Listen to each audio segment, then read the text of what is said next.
Psaume 20. O mokonzi, na ntango ya mawa Yawe akotela yo, Nzambe ya Israel ye moko abatela yo. Wuta na ndako na ye na ngomba ya Sion, atindela yo lisalisi pe asimba yo makasi. Andima mabonza nyonso oyo ozali kopesa ye. Asepela na banyama oyo ozali kozikisela ye. Apesa yo oyo motema na yo elingi, pe akokisa makambo nyonso oyo ozali kokana. Yawe akokisela yo nyonso oyo ozali kosenga ye.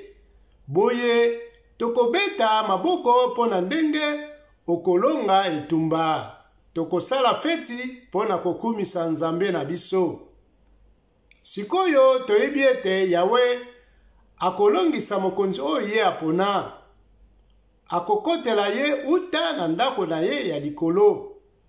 Akosalisa ye na nguya na ye ya kokamwa. Banguna batiaka mitema na bibundeli na bango, na bampunda pe na bashareti, kasi biso tobondelaka bobele Yawe Nzambe na biso. Bango bazali kolemba pe kokweya na mabele, kasi biso tozali kotelema makasi.